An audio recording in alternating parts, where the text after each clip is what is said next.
there was a man who grew up in Herzliya, and a very, very wealthy area of Herzliya. Grew up very wealthy, very spoiled from since he was little. Yeah, the parents gave him everything. By the time when he turned 18, he got a car, like everything that he wanted.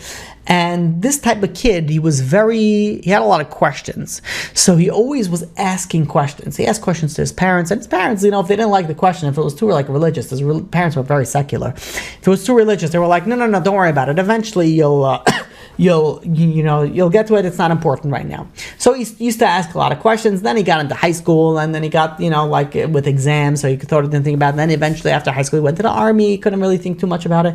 After the army, all these questions came back. He's like a guy who looked into life and wanted to understand the deeper meaning of life. And he couldn't come to conclusions. He was missing some answers. So he decided that he's going to take a trip that unfortunately many Israelis take, and he's going to take it to the Far East, but it's not going to be he wasn't interested in having fun. His goal was more a spiritual one. So he goes and he tries to figure out his answers to his life questions that he has.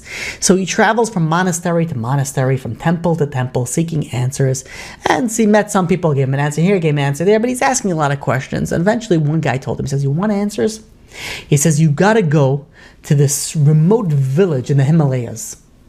And this village is called the Roof of the World because it's on a crazy high area. It's very interesting. In the Himalayas, airplanes don't go around that area because it has a lot of mountains there, and they can't, in certain turbulence, they have to go certain low. So airplanes always avoid that entire area. So it's a very quiet area, and it's in the mountains, and you don't hear noise. Like it's a place where people contemplate, reality, usually coming into wrong conclusions, but the contemplation nonetheless is happening over there. So he goes and he visits a certain temple, and he meets this guru. This guru, was known to answer all life's questions. So he goes and he starts inquiring about it. He says, the guru is about to start this 3-week course, and he'll answer all your questions. Sign up for the course. So this Israeli boy says, fine. Signs up for the course, and he starts joining these classes that this guru is giving. And this guru is explaining the purpose of the world and going through all these these details on life and the purpose and the meaning. And the Israeli guy gets quite a few questions answered. And every time he asks the guru other questions, some of them he got answered, and some of them he sees the guru is dancing around it. So after 3 weeks go by, he feels like, gained a lot. He got a lot of answers. And the last day, the guru, after the last final lecture, the guru gives a private audience with each audience member that could ask him anything that they wanted.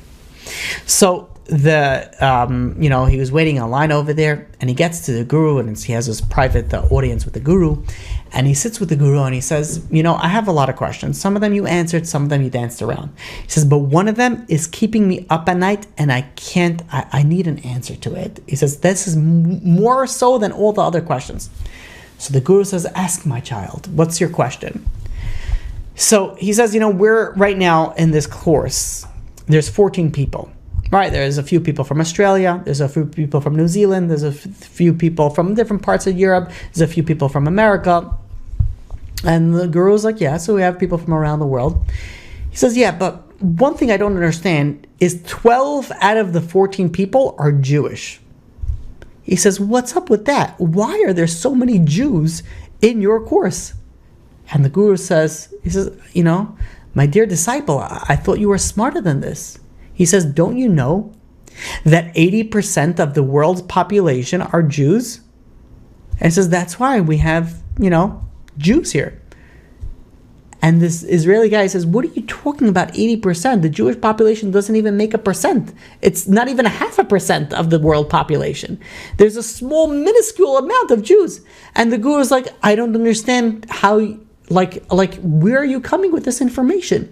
He says, that I am 86 years old. He says, I've been doing this he says, my father started this religion. My father started and I've sat with him since I was 6 years old. He says, for the past 80 years, he says 80% of the people that came visit here are all Jews. Of course, 80% of the world is Jewish. There's no question about it. He says, I can't believe that I was teaching you the song and it really bothered the guru a lot. And the guru was like way off, like the statistics are off, and it really bothered him. But he left. He got, whatever. He wasn't getting his answer. He flies back to Israel. He goes back to Israel, and he's on a bus in Yerushalayim. And, this question also always still bothered him. And then, he sees not too far from him is sitting a guy that looks like a distinguished rabbi. Whatever. Again, you're in Yerushalayim, Bnei Brak, pretty much everybody looks like that. But he said something stuck out about this, and this guy looked like a chashuva rabbi. So he goes, sits down next to this rabbi. And he says, Rabbi, I have a question for you. And he gives him his whole background. He says, I grew up secular, I had a lot of questions, I went to Tibet, I went to the Himalayas, I went to the guru, and I asked this. And he said, something that bothers me. He says, why is there that 12 out of the 14 people over there are Jews? He says, we're such a small percentage. And he says, and the guru was like, yeah, the majority of the world is Jewish. It's like he's so far off from wrong, but I can't begin to understand. I can't begin to comprehend it. So this rabbi smiled at him and he says, the guru only knew, he's cut off from the world. He only knows what he sees. He saw really 80% of Jews coming in every single time. So in his mind, he came to the conclusion that 80% of the world is Jewish. He says, but let me ask you, he says, why, the rabbi goes over to this Israeli man. He says, why is it that 80% of Jews are going to gurus and asking questions? He says, that's the question that you need to be asking. And he says the reason is because Jewish people have a Jewish neshama, they have a Jewish soul, and the soul is connected up above. And the soul is never happy until it connects to the spirituality, meaning that a Jewish soul is constantly searching, constantly seeking. And they're going to search and they're going to seek. If they don't see anything over here, they're going to go to Tibet, they're going to go to the gurus, they're going to go for everywhere, because there's something that's pushing them inside that's not leaving them at peace, and they need to be at peace more so than the other nations of the world. They're like, okay, whatever, I'll live my life. What do I care about all these questions that I have? I just got to live my life. And most people of the world, that's how they have. They got those blinders and they got to focus over there. But Jewish people, there's something screaming inside of them. There is this power inside of them that's their soul screaming, be like, you're doing something that's missing.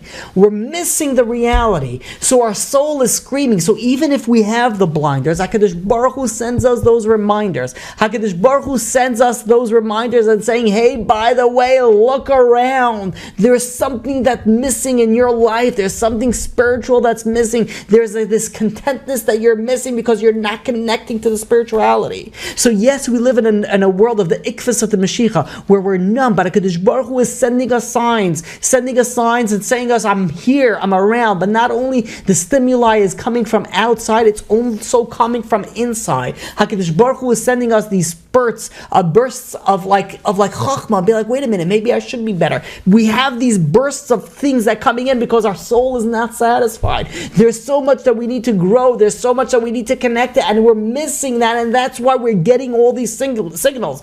But if we have these preconceived notions, and if we have these ideas, then we don't change our outlook, we won't begin to